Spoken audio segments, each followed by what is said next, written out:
Hi, my name is Roisin Murphy, Head of Corporate Responsibility at KPMG. I'm delighted to introduce our Numeracy in the News workshop with the Economist Educational Foundation. KPMG are proud to be a lead partner of the first ever Number Confidence Week. Having confidence with numbers is key to improving numeracy skills, which helps to power social mobility.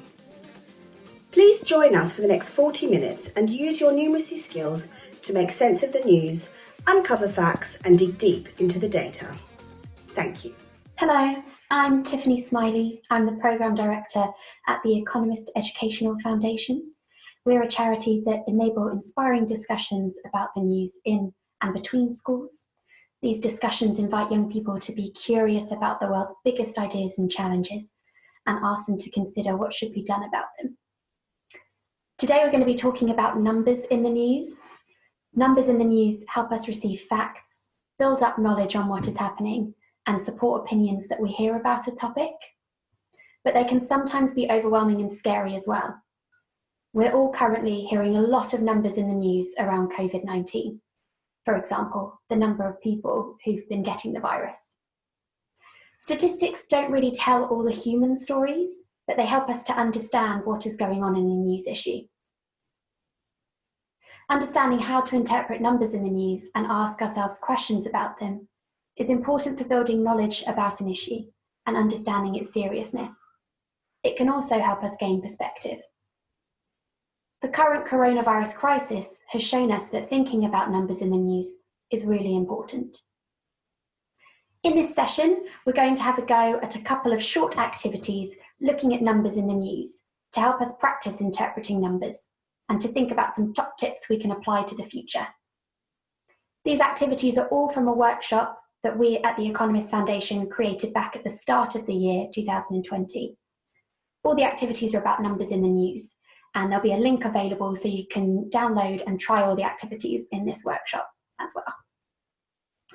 So for the rest of the session, I'm going to share a PowerPoint with you so that you can work through these activities with me. So I'm just going to find that PowerPoint now. There we go.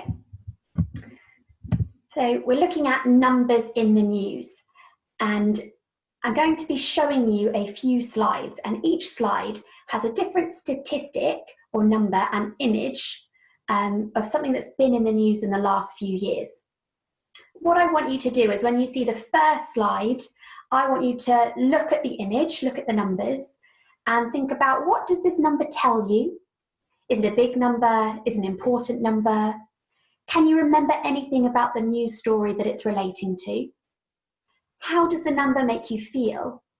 And is there any information missing that would help you understand the number or the story? So let's look at the first slide that we have.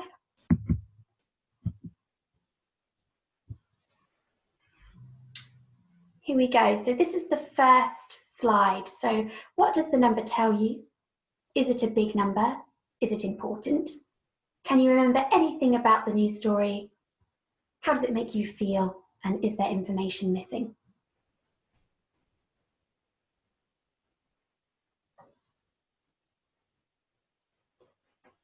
Well, this number actually refers to the 2016 Brexit referendum, when the Vote Leave campaign infamously painted this claim onto the side of a bus, and they claimed that 350 million would go directly to the NHS if the UK left the EU. And this was proven to not be entirely correct. But when we're answering those questions, what does it tell you? It might be telling us that people are making quite large claims. It is a large number. You might remember other things about the story. What it might not tell us is what the other side of the campaign were doing, because both sides of the campaign, Vote and Leave, were accused of miscommunicating information and numbers. So there might be some missing information there as well. Let's look at the next slide together. I want you to do the same that you did for that first one. So what does this number tell you? Is it a big number? Is it important? Can you remember about the news story? How does it make you feel? Is there information missing?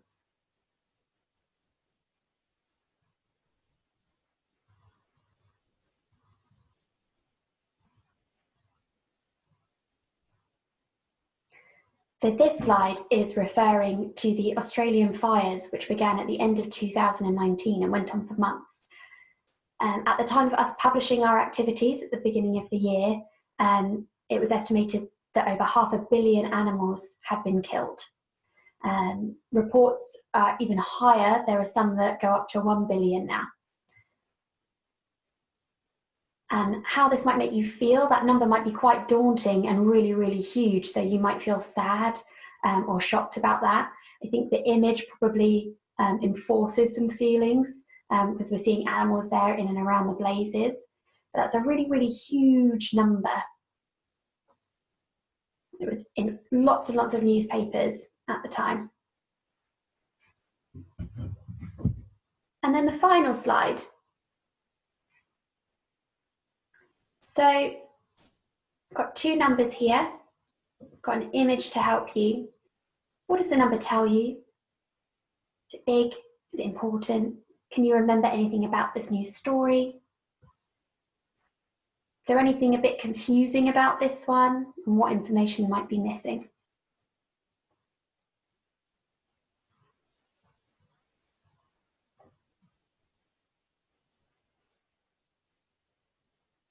So this slide is how many individual votes both Hillary Clinton and Donald Trump received in the 2016 US election.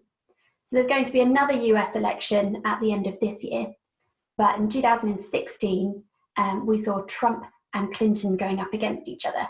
Now, what some of you eagle-eyed students might have seen is that the numbers don't quite add up, because if you look at them, Trump won the election, but he has fewer votes there. So that might be a bit confusing. And that might have revealed to you some information that was missing to help contextualize that. So these numbers don't quite make sense, because in the US, states act a little bit like a mini election, and whoever wins the most votes in a state wins that state. So to win the whole election, you need to win the majority of states, not the individual votes. And that's quite a controversial thing that people often debate when it comes to elections like this.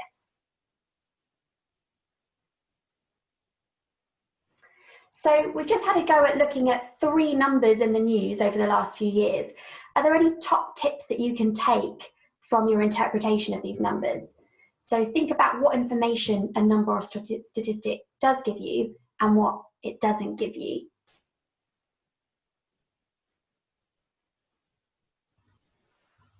And one thing to point out is that we fact-check these numbers, but one thing that's always good to do is to double-check any numbers in the news you see. So try and find a few different sources that have the same number, or see the original source that it's come from, or the original report as well.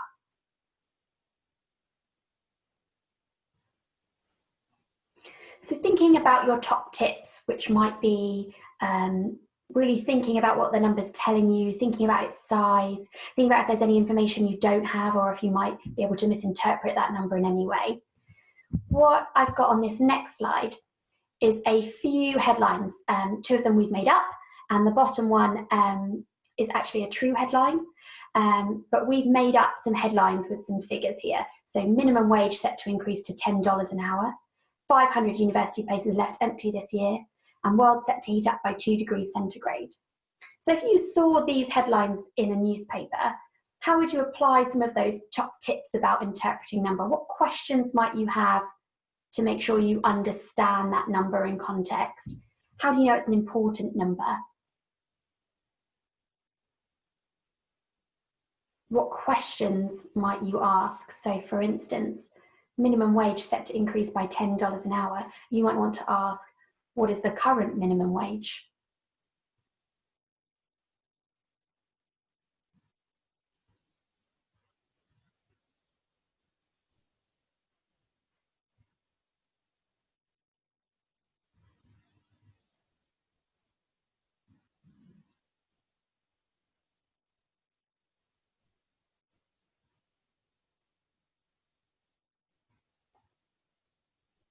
For the 500 university places left empty this year, you might want to ask, well, what are the reasons for those being empty?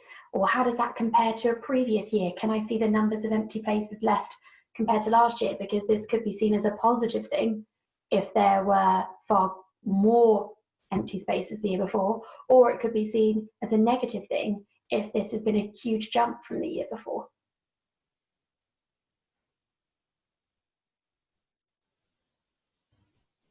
And do you have any knowledge of your own around these subjects that you can apply to help broaden your understanding?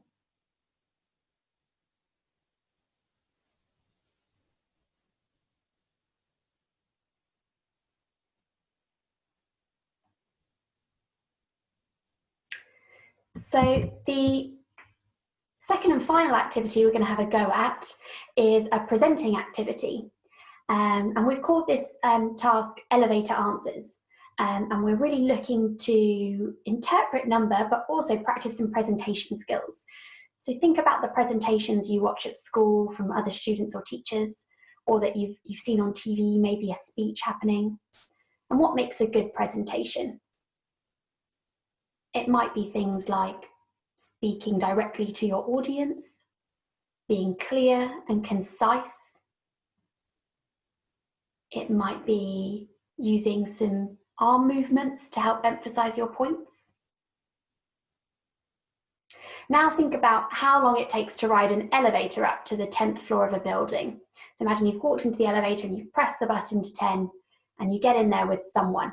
So you're in the elevator with someone and they've asked you a question. So you only have the time it takes to get to floor 10 in that elevator to answer their question. So that's why we call it elevator answers. You're under time pressure to answer a question and present.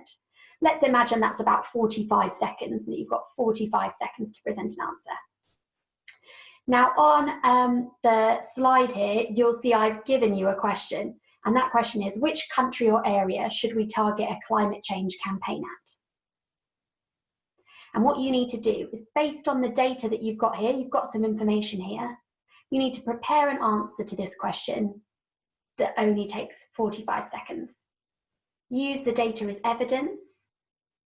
Keep your answer under 45 seconds. You might want to add in some additional information that you know around this topic, but you must include conclusions you've drawn from this data in your answer. How would you go about answering that?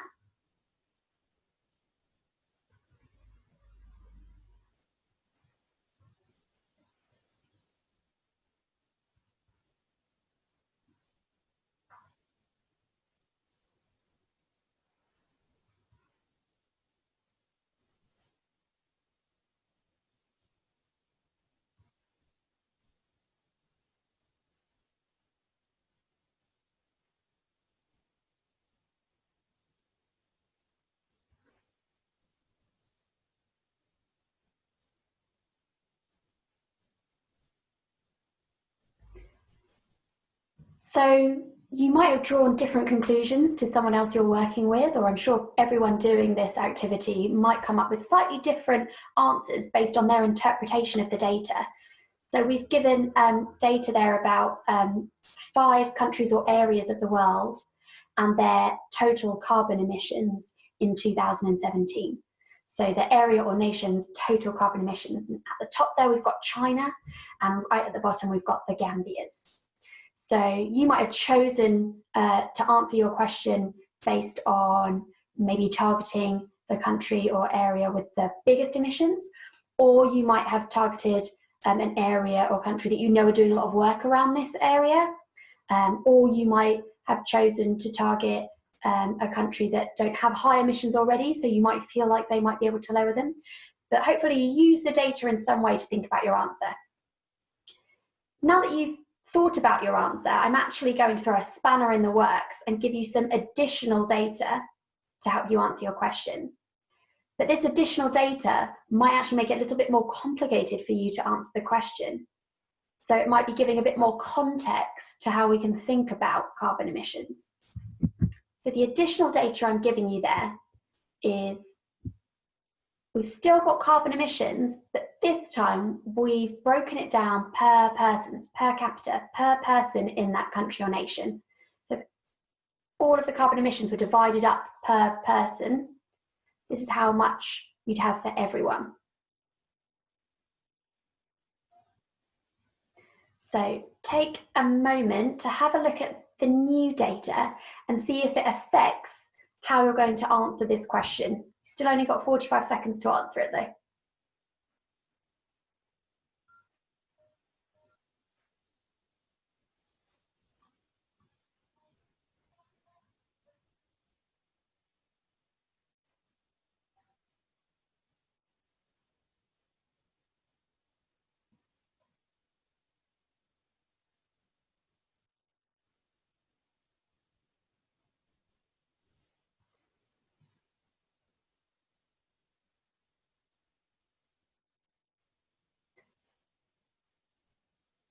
Not giving you very much time, but hopefully you've at least had a chance to think about how you might adapt your answer. Maybe you don't, maybe it's reinforced your answer, but it's given you some extra evidence to support your opinion. In the downloadable resource that we have, we've got 3 other examples of a key question and then some additional data. So you can download that and then have a go at those after this session. And having done that activity, it's really good to answer some questions that help us reflect on it. So some questions that would be really good to answer include, what new information did you learn from the additional data?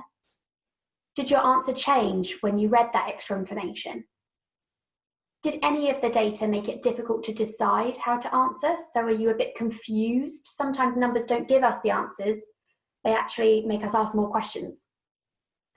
And is there any extra information that you need to answer the question? Do you feel that you can give a well-rounded answer as good as you can in 45 seconds with this information?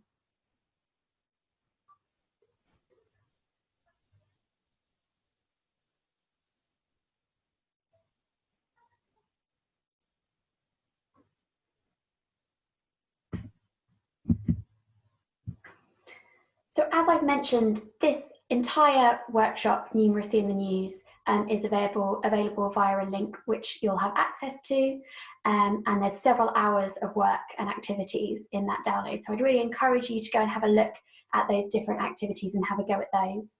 And the Economist Educational Foundation also creates resources all around the news, and we've been doing that weekly currently during the lockdown period.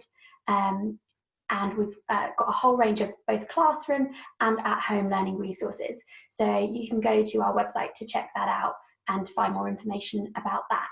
And we specialise in programmes in schools, so if there are any teachers listening or parents who want to contact schools, we run programmes in schools which are led by the teachers all around news literacy and how to interpret the news, critical thinking skills and communication skills as well. So thanks for taking part in this session. Go and download the activities to have a go at, and we hope that we'll be hearing from lots of you about how you're getting on with them.